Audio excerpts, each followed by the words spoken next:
আসসালামু আলাইকুম, আপনাদের সবাইকে হাফ মিনিট রেসিপির পক্ষ থেকে শুভেচ্ছা অভিনন্দন। আজ জুন মাসের 2 তারিখ। আজকে আমি রান্না করেছি, দেখেন ধোয়া ওড়ানো রাইস কুকারে ভাত রান্না করেছি। সকালে খাবো আমরা 3 সিস্টার মিলে। তো ভাতটা দিয়ে কি ধোয়া উঠছে, আগুন আগুন ধোয়া, আগুন আগুন ভাত খাবো।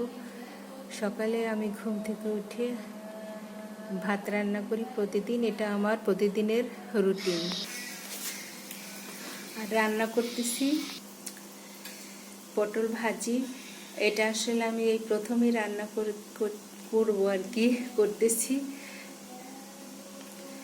কারণ এরকমের পটল ভাজি করলে ভীষণ ভালো লাগে। আমি করি কি, পেঁয়াজ রসুন, তারপরে হলুদের গুঁড়ো, মরিচের গুঁড়ো, ধনিয়া গুঁড়ো, জিরে গুঁড়ো, তেল, লবণ একত্রে দিয়ে তারপরে তরকারি মাখিয়ে এরকমের বসিয়ে দিই, কোনো পানি দেই না।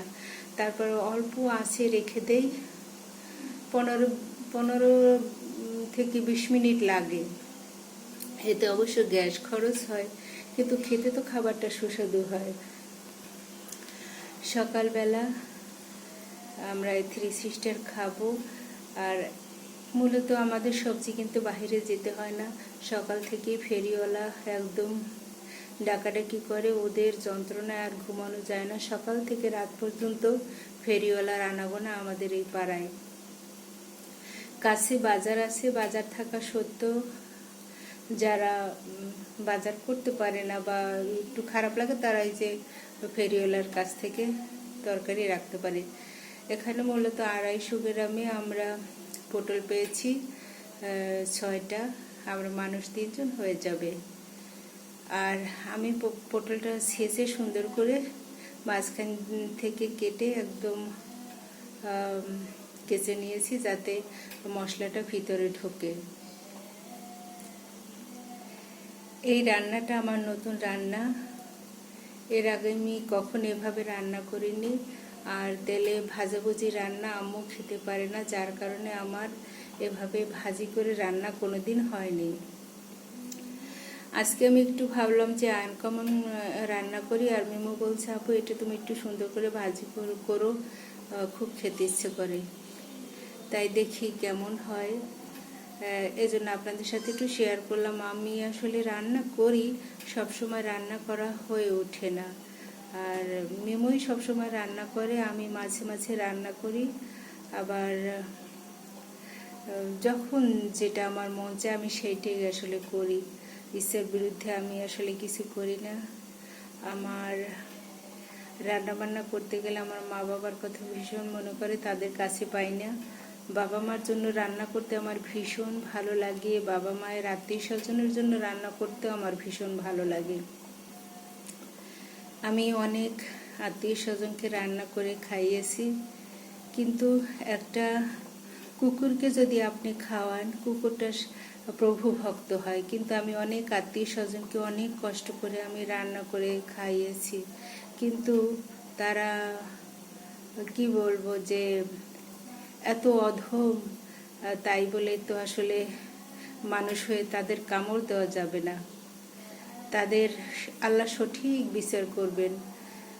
আমার অনেক কষ্ট হয়, আমি আসলে সেভাবে রান্না করি না। কিছু কিছু আত্মীয় স্বজন আসলে আমি আসলে অনেক কষ্ট করে বাজার করি, রান্না করি, যা আল্লাহর ভয়ে। কিন্তু তা প্রতিদান হিসাবে এত বেশি কটাক্ষ করে, যেটা আসলে ভাষা প্রকাশ করে না। এদের আল্লাহ হিদায়েত করবে না মনে হয়। আল্লাহ তাদের সঠিক বিচার করবেন।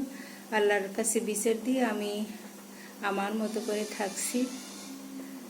কারণ একটা পশুকে পোষ মানানো যায়, মানুষ যদি পশু হয়ে যায় তাহলে সে পশুকে আর কখনো পোষ মানানো যায় না। স্বার্থে আঘাত করলে একদম সাপের মতো ফনা তোলে, সে তার দোষ ত্রুটি খুঁজে পায় না। কিছু কিছু মানুষ আছে তার দোষ ত্রুটিই খুঁজে পায় না। এ ধরনের মানুষকে আপনি কি বলবেন বলেন তো? আমার তো কোনো ভাষা নেই।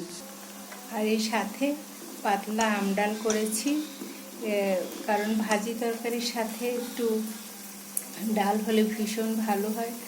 আর আমার বাবলু সোনা আসলে ডাল ছাড়া তার চলেই না, আমারও তাই। কারণ ভাজি তরকারি দিয়ে খেতে গেলে গলা আটকে পড়ে, তাই একটু পানি ডাল করলাম, পাতলা ডাল, আম ডাল। আমার বাবলু সোনা আবার সে ঘন ডাল খেতে পারে না, আর মিমি আবার এত পাতলা ডাল খেতে পারে না। আর আমি যা পাই তাই খেয়ে আমার কোনো সমস্যা নেই। সবাই ভালো থাকবেন, সুস্থ থাকবেন, আর পুষ্টিকর খাবার খাবেন। আমার মতো সবসময় ভাত খাবেন না, তাহলে সমস্যা হতে পারে। আর আমি হচ্ছি ভাতখোর, আমার ভাত ছাড়া চলই নেই, তাই আমি ভাত খাই।